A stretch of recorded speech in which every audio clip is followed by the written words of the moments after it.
Hello అండి, నేను మీ Kalpana. Welcome back to Kalpana's kitchen. పిల్లల నుంచి పెద్దవాళ్ళ వరకు ఎంతో హెల్తీ అయిన ఒక చక్కటి లడ్డు రెసిపీ చూపించబోతున్నానండి. ఈ లడ్డుని కనుక రోజు ఒకటి తీసుకున్నట్లయితే హెయిర్ లాస్ లేకుండా ఉంటుంది.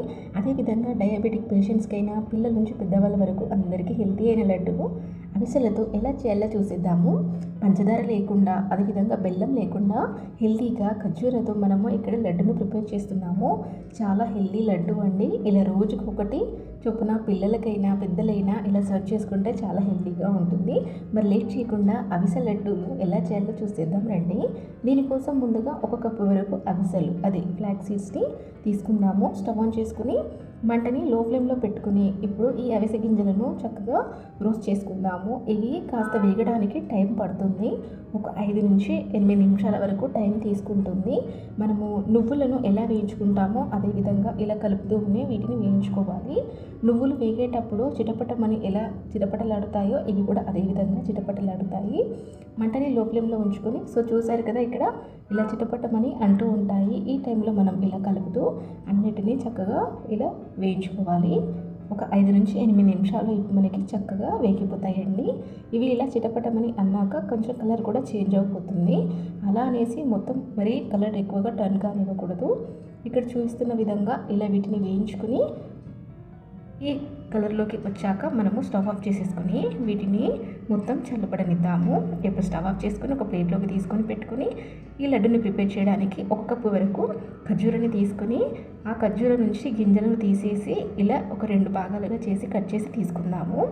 ఇప్పుడు అవిసె గింజలు మనకు పూర్తిగా చల్లబడిపోయాయి. ఇప్పుడు వీటిని ఒక మిక్సీ జార్లోకి తీసుకుందాము. ఇక్కడ అవిసె గింజల ఫ్లేవర్ అరోమా అలాగే ఉంటుంది కాబట్టి కొంచెం ఫ్లేవర్ కోసం ఇక్కడ ఒక ఇలాచీని వేస్తున్నాను. జస్ట్ ఈ ఫ్లేవర్ కోసమే అండి, ఎక్కువగా వేయకూడదు. అలా అయితే అవిసెల ఫ్లేవర్ వెళ్ళిపోతుంది. ఇలా ఒక ఇలాచీ వేసేసి 2-3 పల్సులు ఇస్తే సరిపోతుంది. మరి ఎక్కువగా దీన్ని పౌడర్లా గ్రైండ్ చేయకూడదు. ఇక్కడ చూస్తున్న విధంగా ఇలా కొంచెం కోర్స్గానే ఇలా గ్రైండ్ చేసుకోవాలి. ఇలా చేసేసుకున్నాక ఇప్పుడు దీన్ని మనము ఒక మిక్సింగ్ బౌల్లోకి తీసుకుందాము. ఇప్పుడు దీంట్లో నుంచి ఒక 75% వరకు తీసేసుకొని మిగతా 25% వరకు అలాగే మిక్సీ జార్లో ఉంచేసుకోవాలి.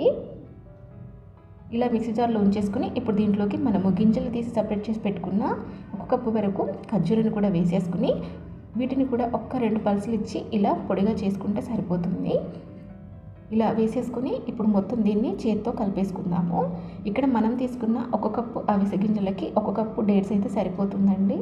మరి ఈ మిశ్రమాన్ని మొత్తం ఇలా కలిపేసి చూడండి, ఇప్పుడు మనకు లడ్డూలు చుట్టుకోవడానికి ఈ మిశ్రమం అనేది రెడీ అయిపోయింది కదా, పర్ఫెక్ట్ కన్సిస్టెన్సీ. ఇప్పుడు దీంట్లోకి స్టవ్ ఆన్ చేసుకుని ఒక ప్యాన్లో 2 టీ స్పూన్ల వరకు నెయ్యిని వేడి చేసి కొంచెం చల్లబడిన తర్వాత వేసుకుని లడ్డూలు ప్రిపేర్ చేసుకుందాము. ఇలా నెయ్యిని చక్కగా కరిగించేసుకుని ఇప్పుడు దీంట్లోకి కాస్త కూల్ అయిపోయాక ముందుగా ఒక 2 నుంచి 3 టీ స్పూన్ల వరకు ఇలా వేసుకుందాము.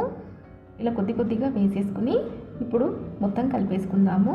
కొద్దిగా నెయ్యిని పక్కని అలా ఉంచుకొని లడ్డూలు చుట్టేటప్పుడు చేతికి మనకి అప్లై చేసుకోవడానికి కావాలి కాబట్టి కొద్దిగా పక్కకు తీసి పెట్టండి. ఇప్పుడు దీన్ని మొత్తం కలిపేసుకోవాలి.